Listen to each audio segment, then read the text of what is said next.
Endocrine glands. अगर हम humans की बॉडी के अंदर सिस्टम्स की बात करें तो हमें पता है कि दो सिस्टम्स होते हैं, एक नर्वस और दूसरा हमारे बॉडी के अंदर होता है केमिकल कोऑर्डिनेशन। एक होती है नर्वस कोऑर्डिनेशन, दूसरी केमिकल कोऑर्डिनेशन। नर्वस कोऑर्डिनेशन में रिस्पॉन्सिबल था ब्रेन एंड स्पाइनल कॉर्ड, आपने दोनों रीड आउट कर लिए, पढ़ चुके हैं।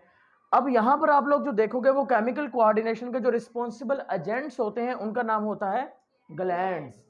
उनका नाम क्या होता है? ग्लैंड्स होता है। अब ग्लैंड्स होता क्या है, पहले तो आप बेसिक कॉन्सेप्ट्स क्लियर करें, एंडोक्राइन की तरफ बाद में आएंगे।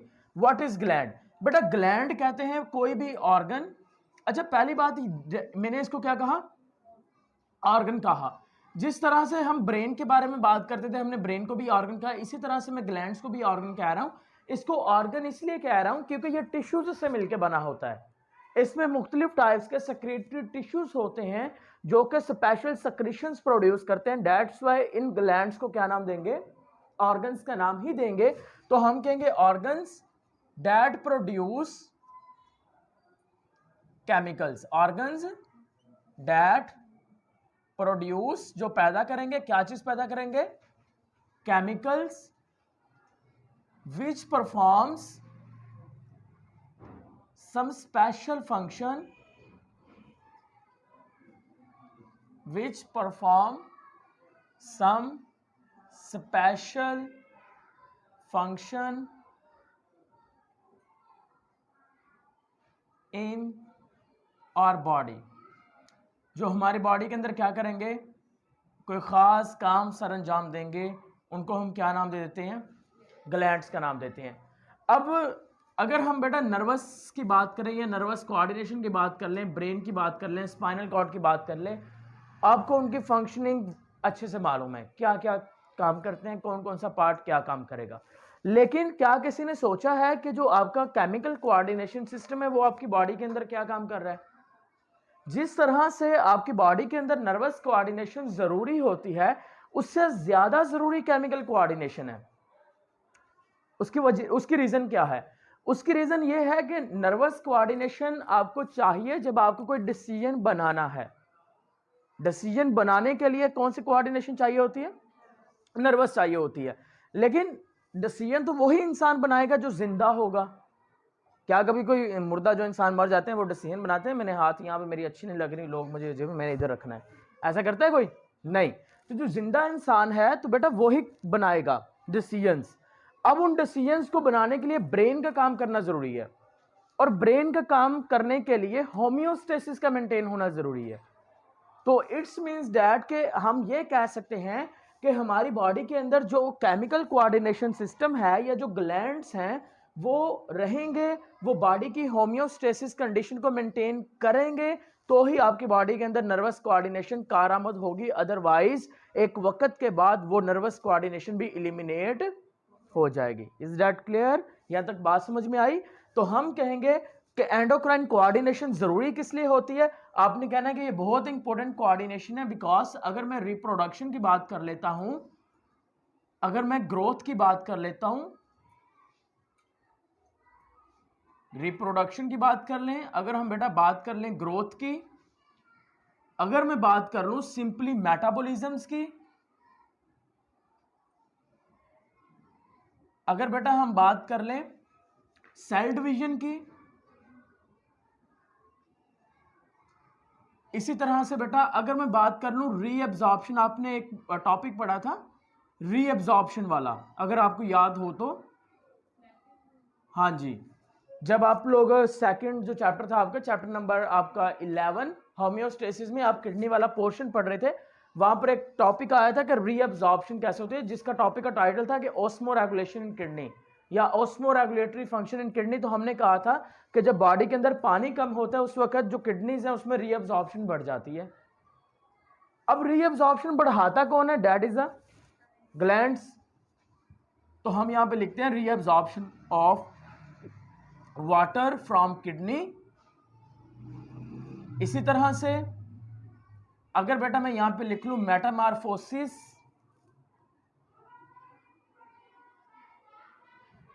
ये जितने भी प्रोसेसेस होंगे इन तमाम प्रोसेसेस के लिए किस चीज की जरूरत पड़ेगी?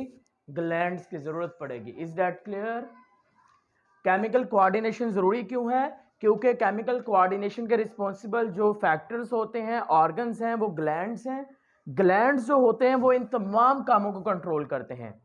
आपकी ग्रोथ, आपके ऑर्गन्स ने कब साइज में बढ़ना है, कब आपकी बॉडी के अंदर पानी की कमी है, कब उसने बॉडी के अंदर पानी को मेंटेन करना है। यानी कि मैं ये भी लिख सकता हूँ कि यहाँ पर अगर मैं ऑस्मो रेगुलेशन की बात कर लूँ, आपकी बॉडी के अंदर टेम्परेचर को कैसे मेंटेन करना है, थर्मो रेगुलेशन की बात कर लूँ, तो इन सब को कंट्रोल कौन कर रहा होता है?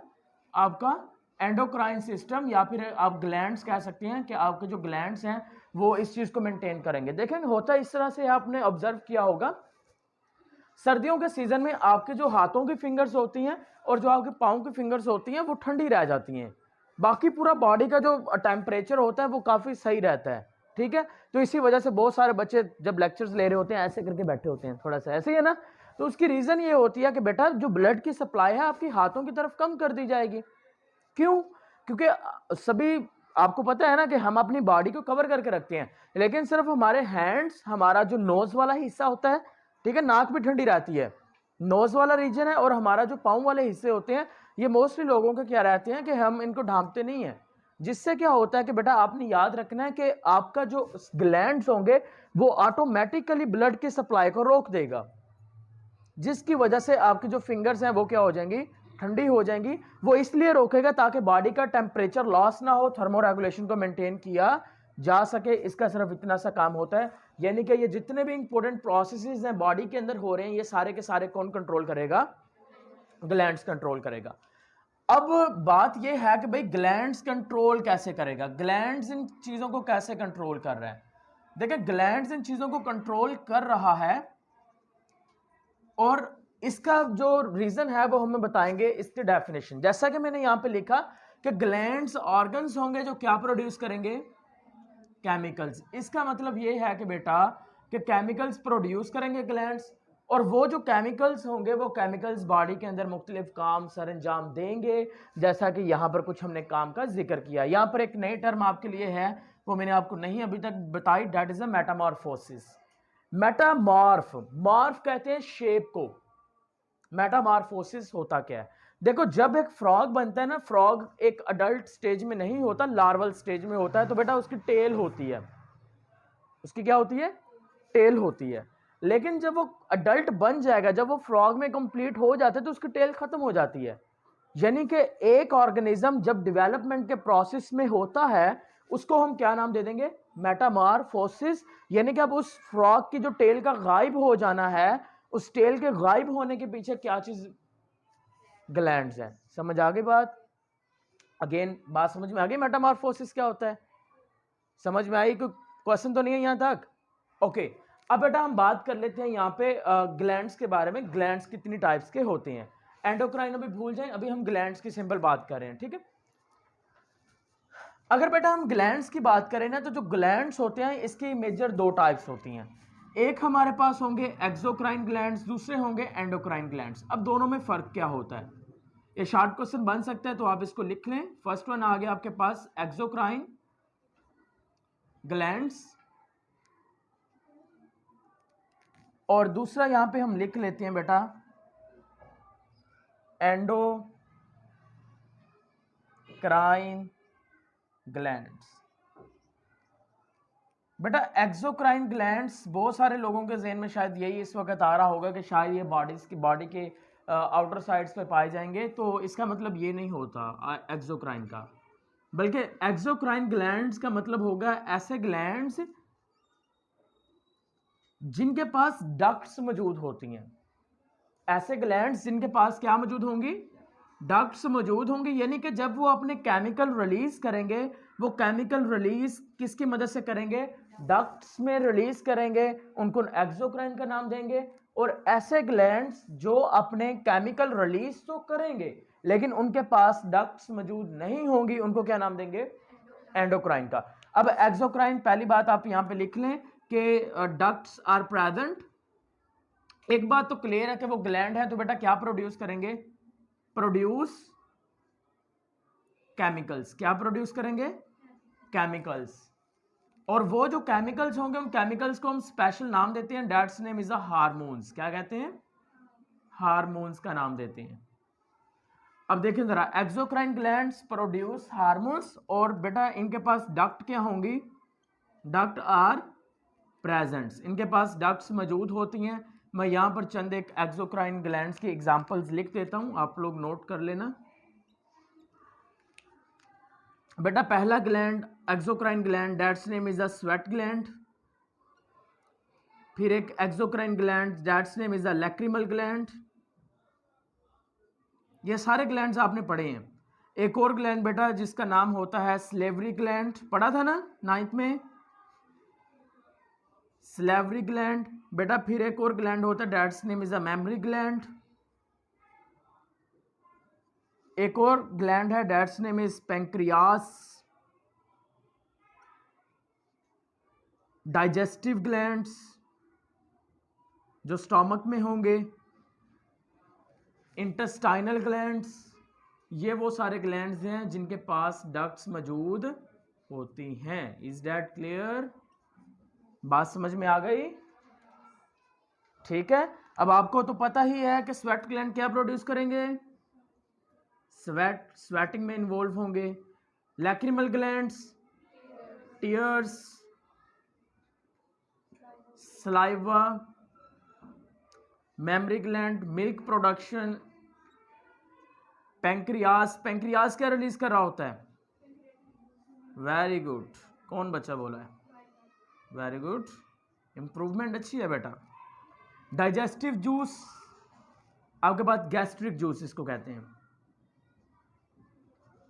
इंटेस्टाइनल ग्लैंड्स याद हैं, स्मॉल इंटेस्टाइन्स वाले, तो वो सारे के सारे यहाँ पर हम डिस्कस कर लेंगे।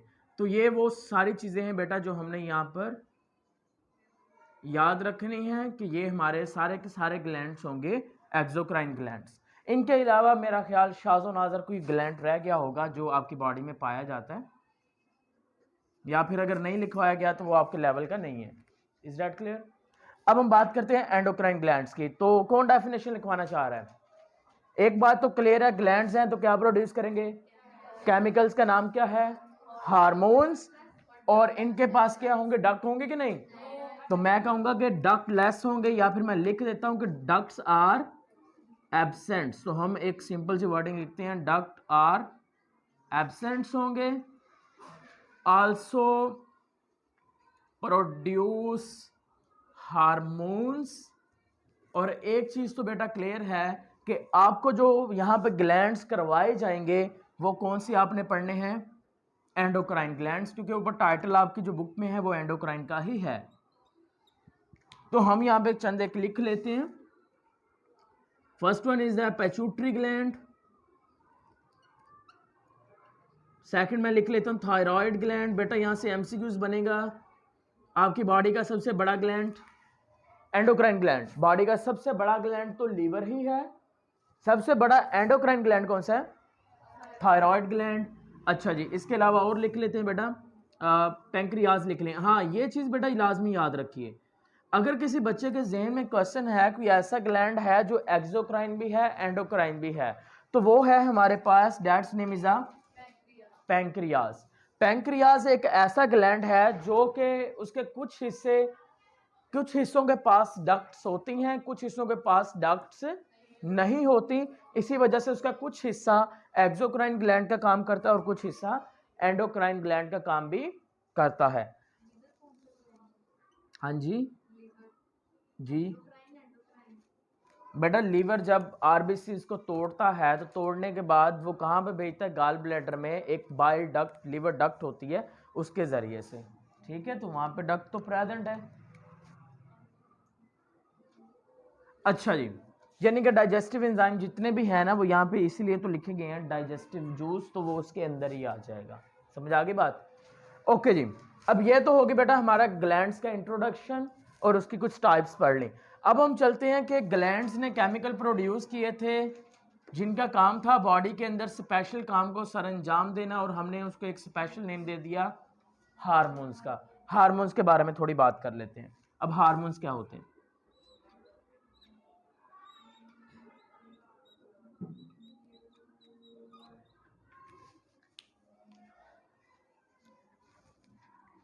What are the hormones? बेटा हार्मोन्स आर केमिकल मैसेंजर्स।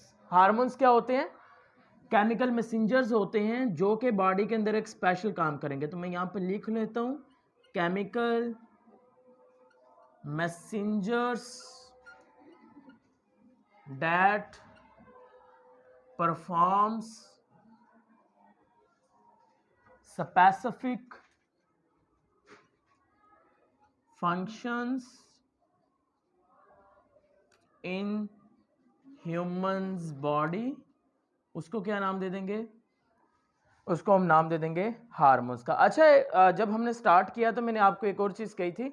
मैंने कहा था कि जब भी ग्लैंड्स की बात की जाए तो हम कहते हैं कि जो ग्लैंड्स होते हैं वो एनिमल्स में पाए जाते हैं। ठीक है, तो ये बात आपने याद रखनी है कि जो केमिकल कोऑर्डिनेशन होती है वो प्लांट्स के अंदर भी होती है। प्लांट्स के अंदर नर्वस कोऑर्डिनेशन नहीं है। प्लांट्स के अंदर जो कोऑर्डिनेशन है वो कौन सी है? केमिकल कोऑर्डिनेशन होती है। कौन सी कोऑर्डिनेशन है? केमिकल कोऑर्डिनेशन होती है। अच्छा, यहाँ पर मैंने बात एक की है, मैंने कहा कि सेल डिवीजन को भी कंट्रोल करता है। तो यहाँ पर जो सेल डिवीजन की बात की गई है ना बेटा, वो सेल डिवीजन की हमने बात की है इन्वर्टिब्रेट्स के लिए, जैसे कि अर्थवर्म्स हो गए, इस तरह के और जो एनिमल्स होते हैं, राउंड वर्म्स, फ्लैट वर्म्स। ठीक है, तो जितने भी इन्वर्टिब्रेट्स की बात यहाँ पे की गई है, इन्वर्टिब्रेट्स के अंदर जो सेल की डिवीजन है उसको कंट्रोल करने में इनका रोल होता है। अब अगर हम बेटा हार्मोन्स की टाइप्स को डिस्कस कर लें तो हार्मोन्स की भी मेजर 3 टाइप्स होती हैं। टाइप्स देख लें इसकी। एक जो हार्मोन्स होते हैं बेटा, हम उसको नाम देते हैं पेप्टाइड्स हार्मोन्स। क्या नाम है? Peptides hormones. और दूसरे जो हार्मोन्स होते हैं वो आपके पास होंगे अमाइनो एसिड हार्मोन या amino acid derivatives, amino acid derivative. और तीसरे होते हैं लिपिड्स। तीसरे कौन से होते हैं? लिपिड्स होते हैं। एग्जाम्पल्स भी बता देता हूं। हार्मोन्स की 3 टाइप्स हैं। First one is the peptides, second one is amino acid derivatives and third one is lipids. बेटा अगर हम पेप्टाइड्स की बात करते हैं तो पेप्टाइड्स का मतलब ऐसे हार्मोन्स जो प्रोटीन्स, हार्मोन वैसे होती भी क्या हैं, कुछ हार्मोन्स होते हैं जो कि क्या होती हैं? प्रोटीन्स होती हैं। याद रखिए, all enzymes are proteins but all hormones are not proteins. Some hormone could be proteins just like the peptides. It is a types of hormones on the basis of their composition. ये composition के base पे बता रहा हूं आपको। एक hormone मैं यहां पे नेम लिख देता हूं, इंसुलिन। इंसुलिन अगर हम एक हार्मोन की बात करें, आपको पता है ना बॉडी के अंदर क्या कंट्रोल करेगा? शुगर के लेवल को। डायबिटीज के लिए इस्तेमाल होती है, शुगर लेवल को कंट्रोल करते हैं। यह भी याद रखें कि शुगर लेवल को भी ग्लैंड्स कंट्रोल करते हैं आपकी बॉडी के अंदर। ठीक है, तो शुगर लेवल को जो कंट्रोल करता है वो आपके पास यही चीजें होती हैं। अब हम बात कर लेते हैं अमाइनो एसिड डेरिवेटिव्स में क्या कोई आता है? बिल्कुल आता है भाई। इसके अंदर एक हार्मोन का नाम लिखिए, आप डिटेल में पढ़ेंगे उसको। That's name is a thyroxine. क्या नेम है? थायरॉक्सिन। तीसरा, कुछ होते हैं जो लिपिड्स की तरह से होते हैं, ये कंपोजिशन लिपिड्स की होती है। उसको आप क्या नाम देंगे? आप कहेंगे बेटा स्टीरॉइड्स। जितने भी स्टीरॉइड्स होते हैं ये सारे के सारे लिपिड्स होते हैं, ये हार्मोन्स होते हैं। इनमें से मैं एक का नाम यहाँ पर लिख देता हूँ, एस्ट्रोजन। सो ये आपके पास बेटा आ गया introduction of endocrine glands, endocrine glands, exocrine glands, hormones, उसकी टाइप्स और उसके फंक्शंस। ओके, टाइम बताइए अब। नेक्स्ट हमारा एक ग्लैंड है और ये बॉडी का मैं ये कह दूं कि बहुत ही ज़बरदस्त ग्लैंड है। इसके बगैर आपकी बॉडी किसी काम की नहीं है। ठीक है, and that's name is the पेचुट्री gland. पेचुट्री gland के चंद एक नाम है बेटा। पहला इसका नेम है, that's name is a master gland. जैसा कि आपको नाम से ही समझ में आ रहा है कि क्या लिखा गया है, मास्टर ग्लैंड। मास्टर ग्लैंड का मतलब ये नहीं है बाकी सबको टीचिंग करवाता है। ये बाकी सब का जो काम है ना, बाकी सबको जो मोस्टली ग्लैंड्स हैं उनको जो कंट्रोल करने का काम है ना वो इसके पास है। मैं बताता हूं इसको मास्टर ग्लैंड कहने की रीजन क्या है। एक बात तो आपको समझ में आ गई कि बाकी सब ग्लैंड्स को यही कंट्रोल करेगा। इसके अलावा एक और बेटा इसको एक नाम देते हैं, that's name is a hypophysis. ये टर्म मैं आपको क्यों लिखवा रहा हूं, इसकी मैं रीजन बताता हूं आपको। हाइपोफाइसिस कहते हैं, कुछ जगह पर इसको लिखा जाता है हाइपोफाइसिस सेरेब्रियाई, सेरेबी, कुछ इस तरह से। तो आप लोग इसको हाइपोफाइसिस के नेम से याद रखें। अगर बेटा आपको मैं यहाँ पे बना के दिखाता हूँ आपको कुछ ग्लैंड, ये आपका आ गया thalamus portion, that is thalamus portion, और ये थैलेमस पोर्शन से नीचे वाली साइड पे हाइपोथैलेमस, और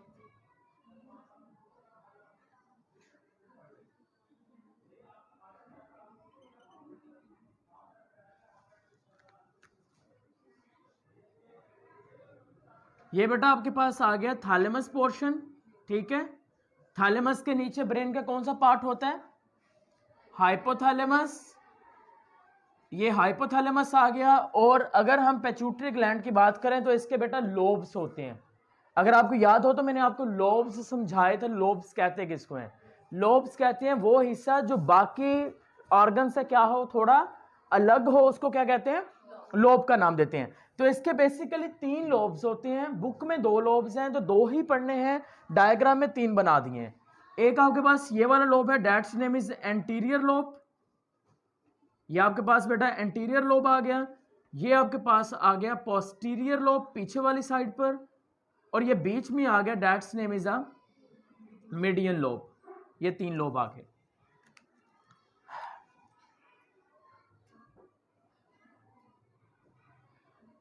और यहां पे कुछ इस तरह से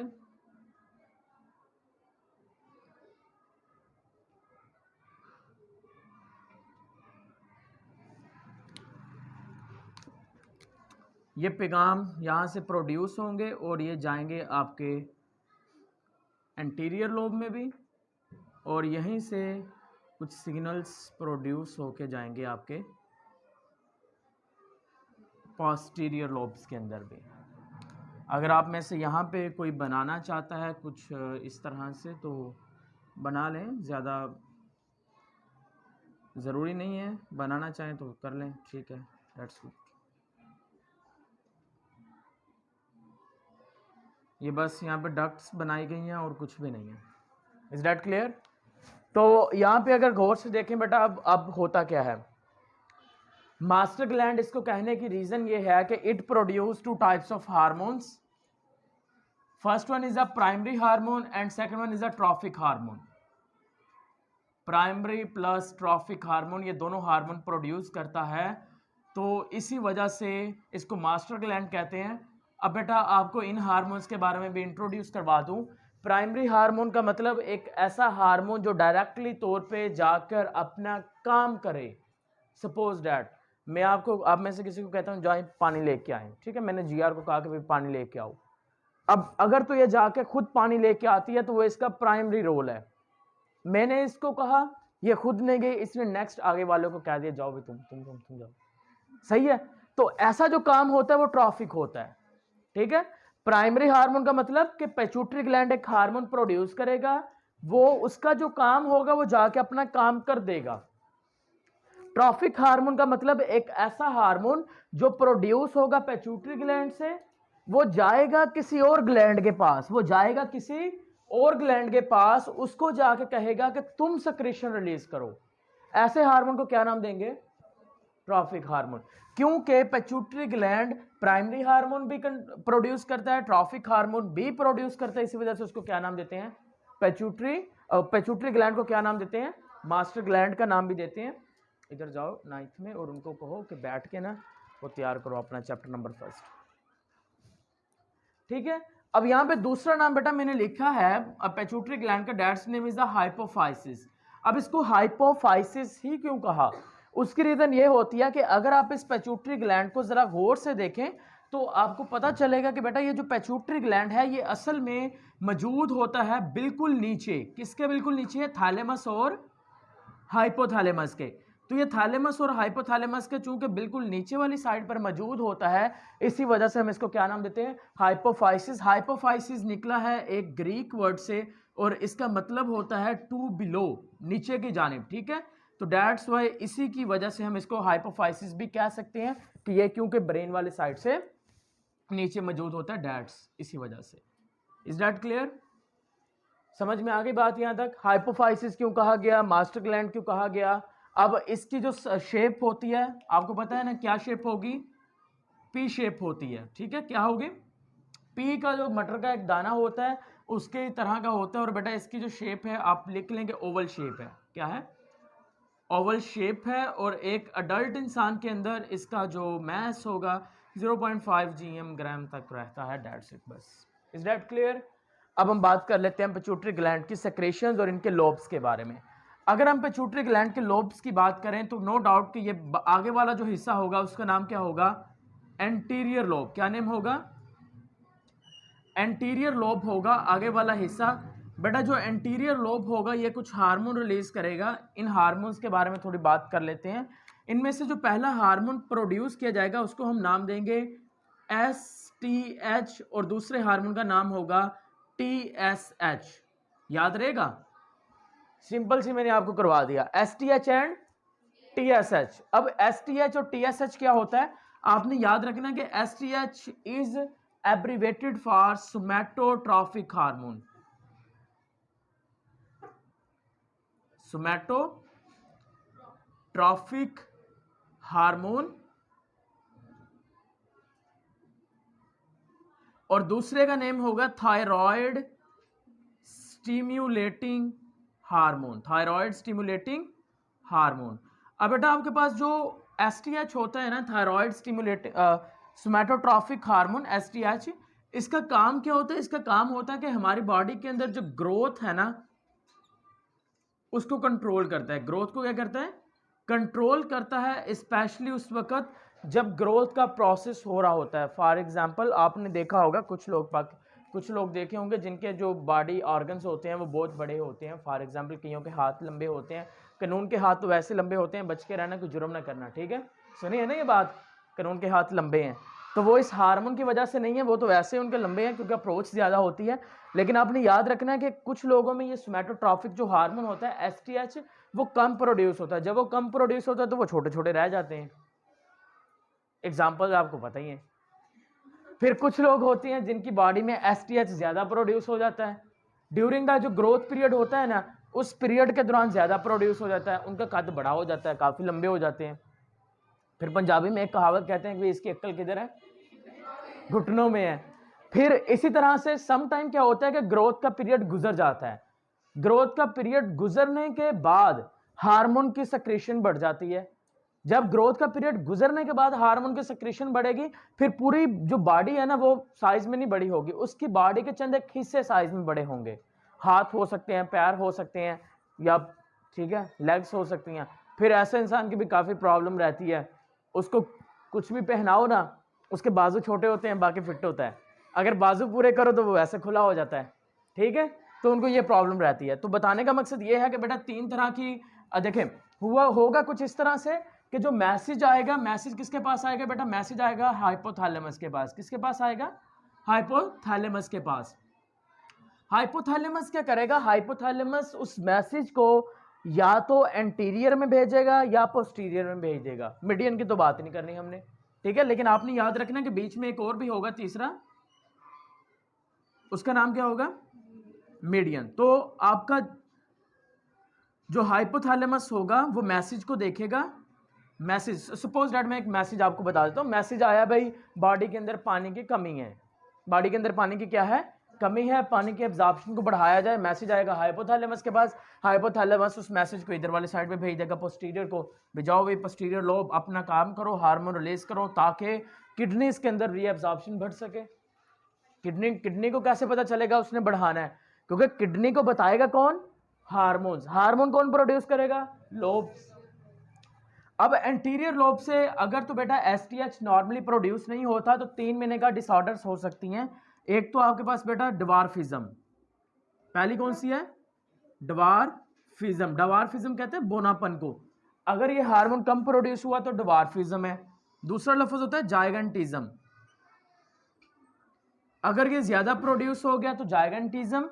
और तीसरी होती है एक्रोमेगाली। और अगर बेटा ये आफ्टर द पीरियड ज्यादा प्रोड्यूस हो गया उसका नेम क्या होगा? एक्रोमेगाली होगा। तो एंटीरियर लोब से STH की अगर बात करें तो ग्रोथ को कंट्रोल करेगा और उसकी वजह से ये 3 कंडीशंस हो सकती हैं। नीचे वाली साइड पर देखें बेटा, तो यहाँ पे लिखा गया थायराइड स्टिमुलेटिंग हार्मोन, यानी कि एंटीरियर लोब जो TSH प्रोड्यूस करेगा वो खुद काम नहीं करेगा, वो किस ग्लैंड के पास जाएगा, थायराइड ग्लैंड के पास जाएगा, उसको क्या करेगा, स्टिम्युलेट करेगा कि तुम अपनी सेक्रेशन रिलीज करो। थायराइड ग्लैंड याद है, एंडोक्राइन ग्लैंड था वो भी, समझ आ गई ना बात। तो देखें, एक ग्लैंड है जो डायरेक्टली काम कर रहा है, एक ग्लैंड वो है जो काम नहीं कर रहा है, वो दूसरे को जाके स्टिमुलेट कर रहा है। Is that clear? तो आपने ये चीज याद रखनी है कि इस तरह से प्रोड्यूस होता है। इसके अलावा बेटा कुछ और हार्मोन्स भी होते हैं, आपको एक लिखवा देता हूं, उसका नाम होता है ACTH। ये जो हार्मोन होगा it is abbreviated for adreno corticotrophic hormone, Adreno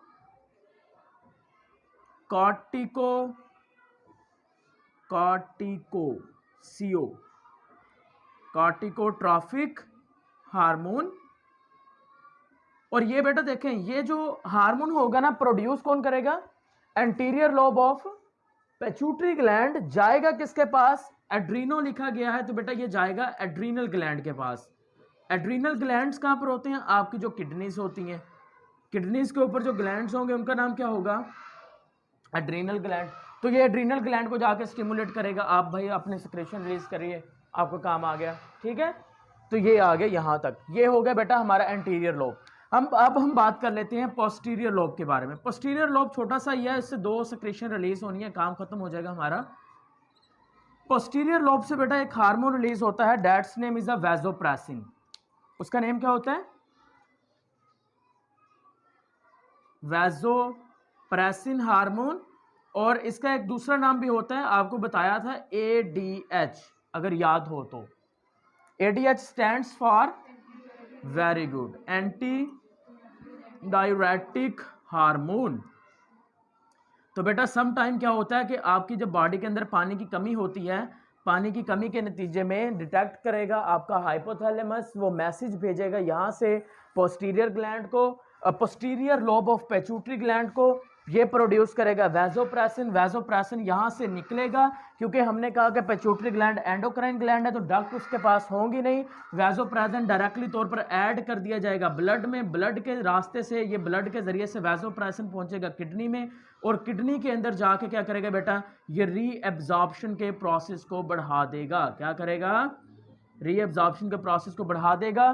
तो हम कहेंगे किडनी के अंदर पानी सेव हो गया। सम टाइम ये जो हार्मोन होता है ये सही अमाउंट के अंदर या मात्रा में प्रोड्यूस नहीं होता है, तो उस वक्त क्या होता है कि जो वैसोप्रेसिन होता है बेटा, सही अमाउंट में प्रोड्यूस ना हो, आपकी बॉडी के अंदर पानी की पहले कमी है, ये प्रोड्यूस हुआ नहीं, तो आपका जो यूराइन होगा, यूराइन बन जाएगा उस कंडीशन में बेटा हाइपोटोनिक। कौन सा बनेगा, हाइपोटोनिक। जब हाइपोटोनिक यूराइन बनेगा तो जाहिर सी बात है बॉडी के अंदर पानी की क्या हो जाएगी, कमी हो जाएगी। उस कंडीशन को हम क्या नाम दे देंगे, that's name is a diabetes insipidus. ये डायबिटीज मेलिटस नहीं है, it is a diabetes insipidus, diabetes insipidus का नाम दे देंगे। और बेटा एक आखिरी हार्मोन, और वो हमारे पास है ऑक्सीटोसिन। ऑक्सीटोसिन, कुछ लोग ऑक्सीटोसिन भी पढ़ते हैं, मोस्टली ऑक्सीटोसिन होता है। ऑक्सीटोसिन में क्या होता है कि बेटा दिस हार्मोन इज रिस्पॉन्सिबल और इम्पोर्टेंट फॉर द फीमेल्स, और ये बेटा ज़रूरी होता है मिल्क प्रोडक्शन के लिए, यानी कि जब एक फीमेल बेबी को बर्थ देती है तो उस वक्त मेमरी ग्लैंड बन जाती हैं, और ये मिल्क प्रोडक्शन के अंदर ये जो हार्मोन होता है ये बहुत ज़रूरी होता है। इसके अलावा बेटा ड्यूरिंग द बर्थ यूट्रस की कॉन्ट्रैक्शन वगैरह के लिए ये इंपॉर्टेंट होता है। तो ये आपने याद रख लेने, ये हार्मोन्स हैं, ये उनके काम हैं। और यहाँ पर एक और चीज़ बेटा, अब कुछ लोग क्या करते हैं, वो ना जो गाय वगैरह होती है वहाँ से दूध ज़्यादा लेने के लिए उनको ऑक्सीटोसिन के टीके लगा देते हैं, तो उनके अंदर उससे मिल्क जो प्रोडक्शन होती है वो क्या हो जाती है, ज़्यादा हो जाती है। होप सो बेटा यहाँ से कोई क्वेश्चन वगैरह है तो पूछ लो।